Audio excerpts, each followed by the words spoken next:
আপনারা এটা আবার বলছি, এই দরবার শরীফ আমাদের সবার দরবার শরীফ। এই বাড়ির ভাগ আমার একলার না, আপনারও এই বাড়ির ভাগ আছে। আপনি আমার রুহানি সন্তান। কি সন্তান? রুহানি সন্তান। আমি আসলে আমাকে কেন বাবা বলাই, একটা কারণ আমি বলি শোনেন।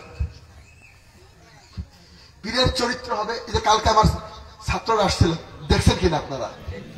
আমি তখন অনার্স মাস্টার্সের লেকচারার, ওদের আমি শিক্ষক ছিলাম, MA ক্লাসের শিক্ষক ছিলাম ওদের আমি। তাই আমার ক্লাসে অনেক মেয়ে ছিল, মেয়েরাও ছিল, ছেলেরাও ছিল। জানেন তো তারা BA অনার্স MA পড়ে ইউনিভার্সিটিতে, ছেলে মেয়ে সবাই থাকে। তখন আমি কেবল সদ্য মাস্টার্স MA পাস করেই আমি অনার্স মাস্টার্সের শিক্ষকদের ঢুকে গেছি। এখন ওরা আমাকে, এখন তোমরা আজকের থেকে আমার সমস্ত ছেলে মেয়ে সবাই যারা স্টুডেন্ট আমার এই MA ক্লাসের, অনার্সের, BA অনার্সের, আমাকে বাবা বলে ডাকবা। তখন বললো, সবাই হেসে দিল, কে স্যার আপনি তো আমাদের সমানিত রায়, হয়তো 2-1 বছর এদিকে দিক হইতে পারে, আপনারা কিভাবে বাবা বলি? আমি বললাম, শোনো, যখন তুমি আমাকে বাবা বলবা তখন তুমি আমাকে অটোমেটিক আমার চেহারার ভিতরে তুমি তোমার বাবার চেহারা দেখতে পাবা। আর যখন তুমি আমাকে ভাই বলবা তখন আমার চেহারার ভিতরে তুমি তোমার স্বামীর চেহারা দেখতে পাবা। বলে না নাউযুবিল্লাহ। অতএব আমি চাই না যে তোমরা আমাকে স্বামীর চেহারা দেখো, তোমরা আমাকে পিতার চেহারা দেখো। অতএব তখন আর শয়তানের ভিতরে আসতে পারবে না। কে আসতে পারবে না? কে আসতে পারবে না? কে আসতে পারবে না? শয়তান। এই শয়তানের অসহসা যাতে না দিতে পারে, এই জন্য আমি বলছি প্রত্যেকটা স্টুডেন্ট আমার ছেলে হওয়ার মেয়ে হওয়ার আব্বা করে ডাকবা। এই জন্য দেখুন আমার স্টুডেন্টরা আমার বাবা করে ডাকে এখনো দেখি। এবং আমারে ওই জায়গায় আমার নাম ছিল বাবা স্যার। কি স্যার বলেন না? বাবা স্যার। বাবারে চরিত্রটা রাখতে হবে গোলাপ ফুলের মতন। কিসের মতন? গোলাপের মতন। কিসের মতন? আপনার চরিত্র দেখে যেন শয়তানও সম্মান করতে বাধ্য হয়। কিসের বা সম্মান করতে বাধ্য হবে? শয়তান। কিসে বলেন না? শয়তানও যেন আপনাকে বলে, না রে তোরে আমি ফেরত জানি। এমন চরিত্র আমাদের দরকার। ঠিক ঠিক না? অতএব আমাকে যারা আছেন, আমি সবাই বাবা, আমি বাবা হয়েই থাকতে চাই। আমার কথা কি বুঝতে পারছেন? আর যিনি আমি চাই যেন আমি যেন মৃত্যুর সময় পর্যন্ত আমি যেন একটা গোলাপ ফুল হয়ে যেন কবরে যেতে পারি। আপনাদেরও চরিত্র গোলাপ ফুলের মতন করবেন। ঠিক ঠিক না? ঠিক ঠিক না বাবা? আপনাদের চরিত্র কিসের মতন করবেন? কিসের মতন করবেন? গোলাপ ফুলের মতন করবেন। খবরদার, একটা যুবতী মেয়ে আপনার ঘরের ভিতর থাকবে, থাকতেই একটা মেয়েরা রাস্তায় বিপদে পড়তে পারে কি পারে না? এ ভাই পারে কি পারে না বাবা? একটা যুবতী মেয়ে রাস্তায় হেঁটে যাবে। হযরত ওমর রাস্তা দিয়ে হেঁটে যাচ্ছেন, রাস্তায় হেঁটে যাওয়ার পরে হযরত ওমর দেখেন সুন্দরী এক যুবতী মেয়ে রাস্তা দিয়ে হেঁটে যায়। ওমর ডাক দিয়ে বলে, যুবতী তুমি কোথায় যাও? যুবতী বলে, ওমর রে আমি তো আমার বাড়ি যাই। গহীন রাতে তুমি কেন বাড়ি যাচ্ছ? বিপদে পড়েছিলাম তাই আমি একা একা যাচ্ছি। মহিলাটি ভয়ে, ওমরের ভয়ে থর থর থর থর করে কাঁপে। সে মনে মনে চিন্তা করে, ওমর কখন যেন আমার ইজ্জত হানি করে দেয়, কখন যেন আমার ইজ্জত নষ্ট হয়ে যায়। ওমর রাদিয়াল্লাহু তাআলা আনহু ওই মহিলাকে তার বাড়ি পৌঁছায় দিয়ে আসলেন। মহিলা জিজ্ঞেস করলো, ওমর তোমার আগের চরিত্র আর এখনকার চরিত্র কেন এক না? ওমর বললে, শোনারে আমি এমন একজনের কাছে মুসলমান হয়েছি, এমন একজনের হাতে হাত দিয়েছি যার যখন আমার ভিতরে শয়তান আসে তখন ওই লোকের চেহারা আমার সামনে ভেসে আসে, তখন শয়তান আর আমার ভিতরে কাজ করতে পারে না। বলে তার নাম কি? বলে তার নাম হলো মুহাম্মাদুর রাসূলুল্লাহ।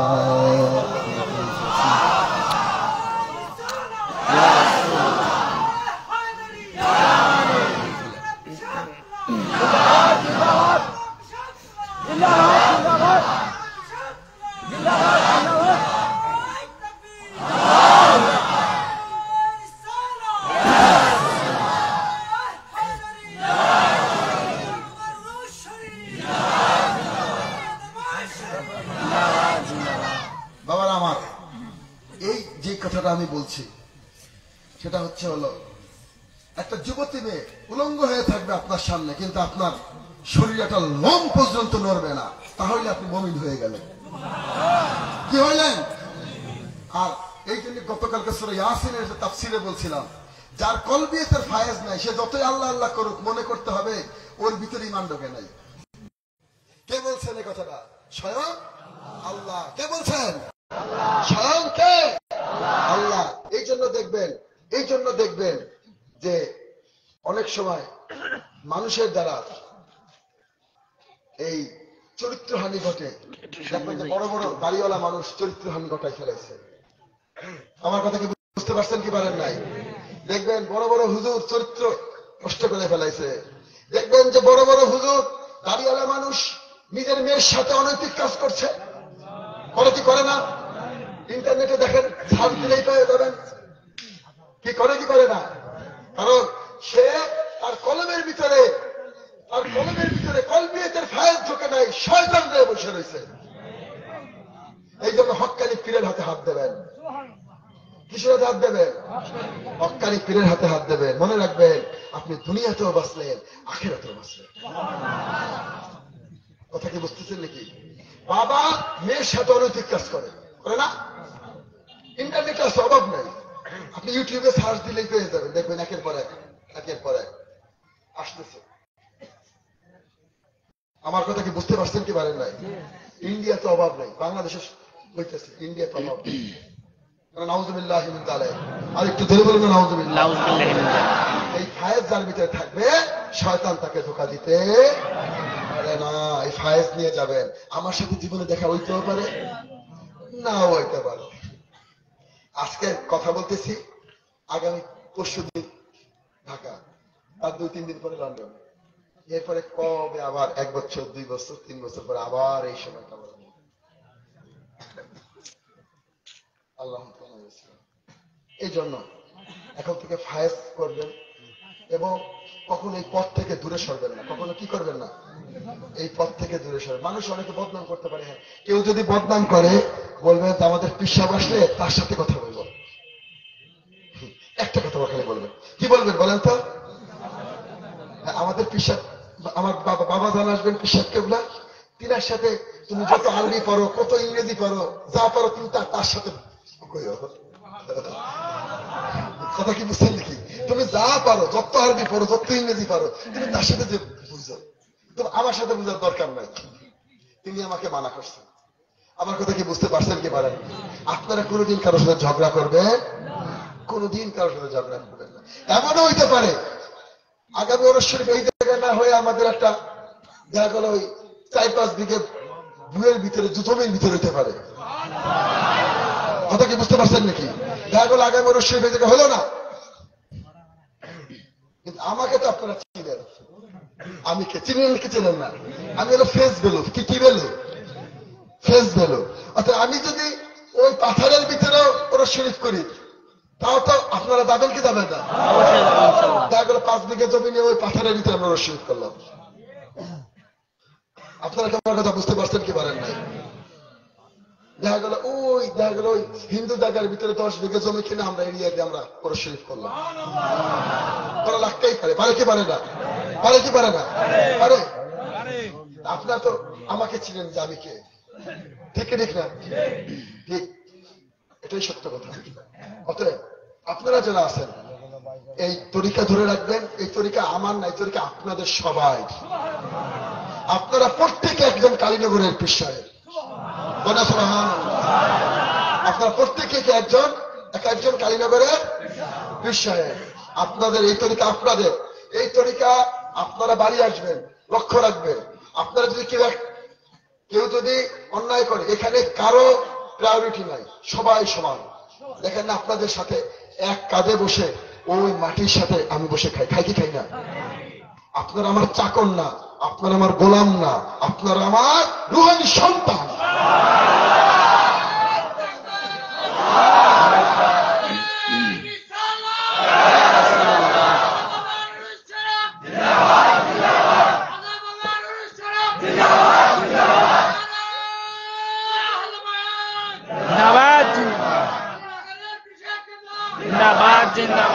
আপনারা আমার কি বলেন না?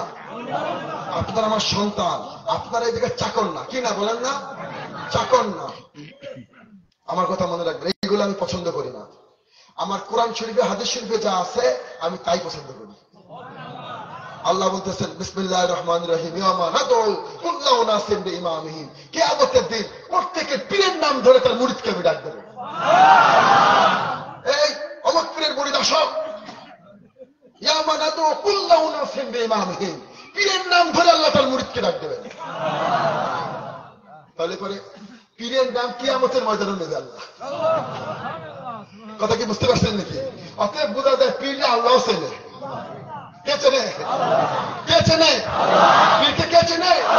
আল্লাহ চেনে পীরকে। আমার কথা কি বুঝতে পারছেন কি পারেন না? অতএব এই জায়গাতে আপনি আসছেন, আল্লাহ জানে। ওই আমার চাকর আছে সেদানি সিলারিফিল, তার সন্তান আছে, তারা ওই জায়গায় বসে রয়েছে। কেন? সুবহানাল্লাহ। এই কালীনগর দরবার শরীফে যখন ওরস শরীফ হয়, জান্নাতে রুহুদের ছুটি হয়, সেই রুহুরা ওরস শরীফে এসে হাজির হয়।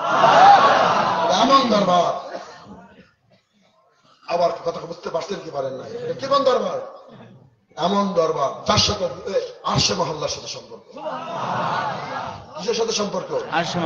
আরশ মহল্লার সাথে, যার সাথে সম্পর্ক। অতএব বাবারা আমার, এই দরবার শরীফে আসবেন।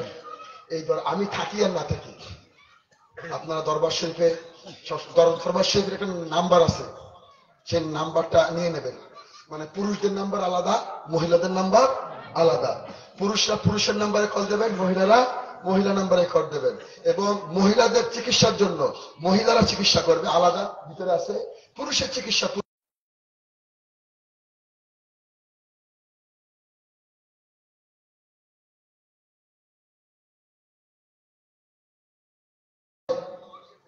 আলাদা আলাদা করবেন। এবং দুটো নাম্বার আমি আলাদা করে দিয়েছি, পুরুষদের নাম্বার আলাদা, মহিলাদের নাম্বার আলাদা। পুরুষরা যদি ফোন দেন পুরুষদের নাম্বারে ফোন দেবেন, মহিলারা যদি ফোন দেন তাহলে মহিলাদের নাম্বারে ফোন দেবেন। আমি এখানে আমার কথা আমি শেষ করে দিচ্ছি। আমরা তাহলে পরে হালকা একটু দোয়া করে দেই, এবং আমি গরুর জগৎ দেখার যেতে হবে, আমি যাচ্ছি। আল্লাহুম্মা আমিন।